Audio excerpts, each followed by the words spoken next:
Dando continuidade à nossa aula, a gente vai ver tipos de partos.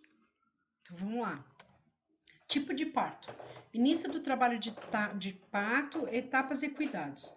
Exercício para fortalecer o corpo na gestação para o parto. Anormalidades durante a gestação do trabalho de parto. Parto e amamentação, novas condutas e encaminhamentos. Visando calcular a idade gestacional e data provável de parto, a data provável do parto chama-se DPP. A data da última menstruação chama-se DUM, data da última menstruação, registrando-se sua certeza ou dúvida. A duração da gestação é medida a partir do primeiro dia útil, período menstrual normal, tá? A idade gestacional é expressa em dia ou semana completa. Exemplo: eventos que ocorrem de 280 dias, tá? Então, 280 dividido por 7 dias da semana igual a 40 semanas. 287 dividido por 7 dias da semana, 41 semanas, tá?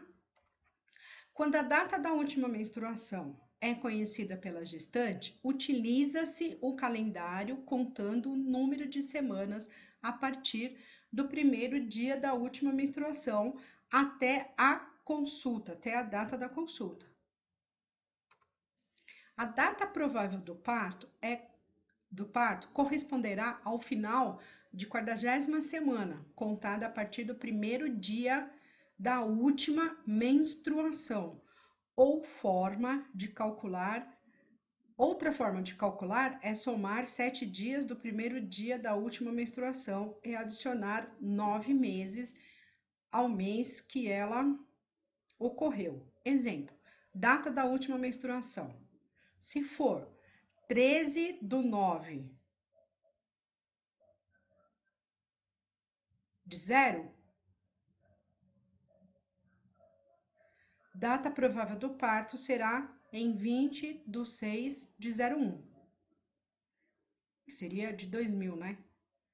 Data da última menstruação, se for 27/6 de 1995, a data provável do parto será em 4/3 de 1996. Idade gestacional. Quando a data da última menstruação é desconhecida pela gestante, nesse caso, uma forma clínica para o cálculo da idade gestacional é a verificação da altura uterina ou a realização de ultrassonografia. Geralmente, essa medida equivale ao número de semanas gestacionais, mas só deve ser considerada a partir de um exame obstétrico detalhado. Exames de rotina na gestação. A mulher tem garantia de realização de exames laboratoriais de rotina, do quais os mais comuns são hemograma, grupo sanguíneo, sorologia para sífilis, glicemia e teste HIV e parasitológicos, preventivo de câncer de colo do útero, que é o Papa Nicolau. Exames. Esses exames se devem ser realizados no primeiro e no terceiro trimestre da gravidez. Objetivo: avaliar as condições da saúde da gestante, ajudando na detecção, prevenindo sequelas, complicações e transmissão da doença para o recém-nascido, possibilitando assim que a gestante seja precocemente tratada de qualquer anormalidade que possa vir a apresentar. Os principais micro-organismos que infectarem a gestante, principalmente no primeiro trimestre da gravidez, podem transpor a barreira placentária e infectar o concepto. Vírus da rubéola pode comprometer o embrião, causando uma má formação, como hemorragias, hepatoesplenomegalia, pneumonias, hepatite e encefalite. Isso, o vírus da rubéola. O vírus da varicela, da varíola, do herpes, da hepatite, do sarampo e da AIDS. As bactérias tais como a da sífilis e tuberculose congênita. Caso a infecção ocorra a partir do 5º mês da gestação, há o risco de óbito fetal, aborto ou ainda parto prematuro, tá? Protozoários, causadores da toxoplasmose. A diferença da toxoplasmose para a rubéola e sífilis é que, independente da idade gestacional em que ocorra a infecção do concepto, os danos podem ser irreparáveis, tá? Considerando-se problemas que ressalta-se a importância dos exames sorológicos pré-nupciais e pré-natal, que permitam o diagnóstico precoce das doenças, consequentemente, assistência imediata. O que quer dizer aqui? Que todos esses exames, eles podem ser feitos no pré-natal, certo? Mas eles ainda podem ser feitos no pré-nupcial. E ele pode ser feito pelo pai e pela mãe. Então, por exemplo, decidi que eu vou me casar. Quando eu decido que eu vou me casar, eu vou até o médico e faço exames pré-nupciais para saber se eu não tenho nenhum tipo desses problemas. Não estou com nenhum tipo dessas doenças que possam, né, vir a ter interferência quando eu ficar gestante. E se eu tiver, eu tenho tempo ainda assim de tratar, ou ainda das orientações, tá? Agora, se eu não faço exames pré-nupciais e se eu não faço exame pré-natal, eu corro risco de uma série de coisas, né? Uma série de doenças, tá? E que possa vir a ser complicadores, né? Da minha gestação. Segundo trimestre de gravidez. No segundo trimestre, ou seja, a partir da 14ª até a 27ª semana da gestação, a grande maioria dos problemas de aceitação da gravidez foi amenizada ou sanada. Sintomas da gravidez: náuseas, vômitos, cialorreia. O que quer dizer cialorreia? É a saliva para fora da boca, muita saliva, tá? E pirose, que é a sensação de dor epigástrica, né? Que a gente chama a maioria das vezes de azia, tá? Para diminuir, orientar que a dieta seja fracionada, 6 refeições leve ao dia, e que evite o uso de frituras, gorduras e alimentos com odores fortes, né? Ou desagradáveis, bem como a ingestão de líquido durante as refeições, os quais devem ser preferencialmente ser ingeridos nos intervalos. Então, existe sim uma maneira de amenizá-lo? Existe, tá? Comer bolacha seca antes de levantar ou tomar um copo de água gelada com algumas gotas de limão, ou ainda chupar uma laranja ameniza os enjoos. Evitar café, chamate, fumo, doce e álcool. Fraqueza, vertigem, desmaio. Verificar a ingesta e a frequência alimentar. Orientar quanto à dieta fracionada e o uso de chá ou café com açúcar como estimulante, desde que não estejam contraindicados. Evitar ambientes mal ventilados, mudanças bruscas de posição e inatividade, falta de atividade.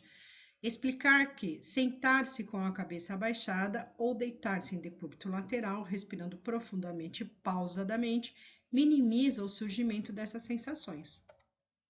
Corrimento vaginal, geralmente a gestante apresenta-se úmida em virtude do aumento da vascularização. Na ocorrência de fluxo de cor amarelada ou esverdeada, ou ainda com odor fétido, compurido ou não, agendar uma consulta, tá? Porque aí pode ser outras coisas, tá?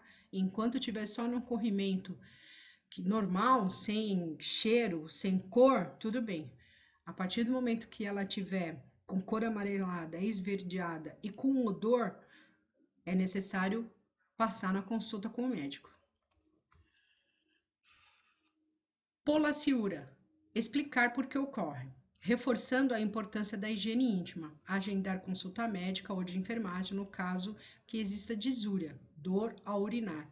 Ou hematúria, sangue na urina, acompanhado ou não de febre. Sangramento nas gengivas. Recomendar o uso de escovas de dente macia e realizar massagem na gengiva. Agendar dentista. Agendamento odontológico sempre que possível.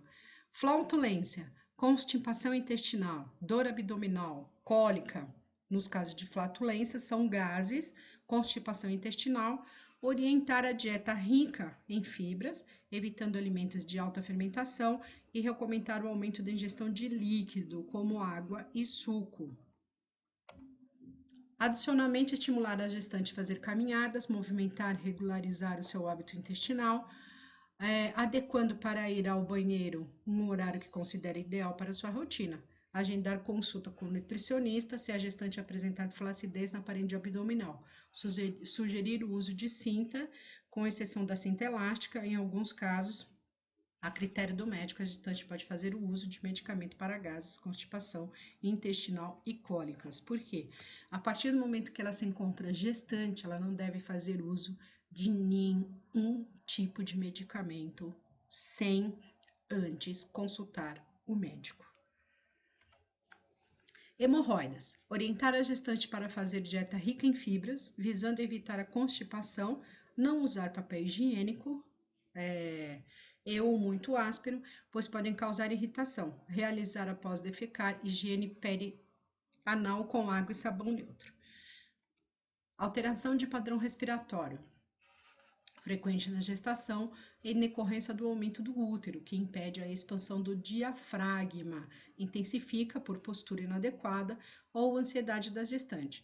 Nesses casos, recomendar repouso em decúbito lateral, esquerdo ou direito, ou uso de travesseiros altos que possibilitem elevação de tórax, melhorando a expansão pulmonar. Sintomas. Estar atento para associação com outros sintomas, como ansiedade, cianose de extremidades, cianose de mucosa, ou agravamento de dificuldades em respirar, pois, embora não frequentes, pode tratar-se de uma doença cardíaca ou respiratória. Nessa circunstância, agendar uma consulta com o médico. Lombalgia. Recomendar a correção de postura ao sentar, bem como o uso de sapatos de salto baixos e confortável. Aplicação de calor no local por compressa. Cefaleia. Conversar com a gestante sobre suas tensões, conflitos, temores, agendar consulta com psicólogo se for necessário, verificar pressão arterial, agendamento de consulta de enfermagem no sentido de afastar suspeita de hipertensão arterial e pré-eclâmpsia, principalmente se mais de 24 semanas de gestação. Isso aqui é uma coisa muito importante e assim a gente deve sim orientar para que qualquer alteração procure o médico, tá? Varizes. Recomendar que a gestante permaneça muito tempo em pé ou sentada e repouse por 20 minutos, várias vezes ao dia, com as pernas elevadas, e não use roupas muito justas e nem ligas nas pernas, se possível. Deve utilizar meia calça elástica, especialmente para a gestante. Edemas. Explicar que são resultados do peso, placenta, líquido amniótico, feto, da pressão que o útero aumentado exerce sobre os vasos sanguíneos, sendo sua ocorrência bastante comum em membros inferiores. Podem ser detectados quando a gestante em decúbito dorsal ou sentada, sem meias, se pressiona a pele na altura do tornozelo, tá?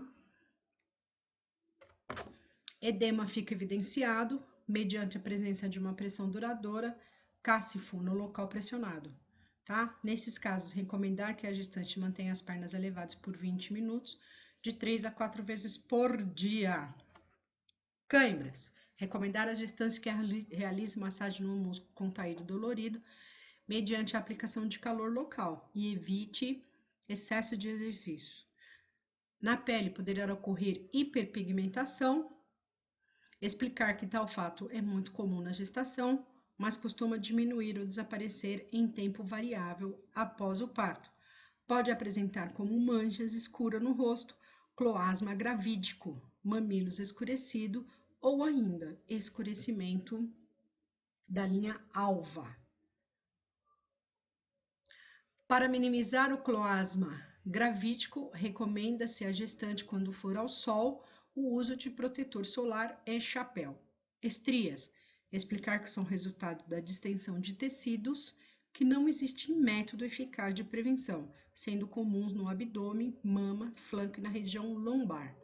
As estrias que no início apresentam cor arroxeadas tendem com o tempo a ficar com cor semelhante à da pele. No final do terceiro trimestre, às vezes uma semana antes do parto, ocorre a saída de um muco branco, parecendo catarro, o chamado tampão mucoso. a qual pode ter sinais de sangue no momento do trabalho de parto. A respiração deve ser feita de forma tranquila, inspiração profunda e expiração soprando o ar. A gestante ou acompanhante devem ser orientados a procurar o serviço de saúde imediatamente que perceberem qualquer intercorrência durante o período gestacional, como, por exemplo, perda transvaginal, líquido, sangue, corrimento, entre outros. Presença de dores abdominais, principalmente tipo cólicas ou dores localizadas. Contração do abdômen, abdômen duro, parada de movimento fetal, edema acentuado de membros inferiores e superiores, ganho de peso exagerado, visão turva e presença de fortes dores de cabeça, cefaleia ou na nuca, tá? Então, são coisas aqui que devemos observar e orientar. Qualquer tipo de alteração deve-se procurar o médico. E obrigada.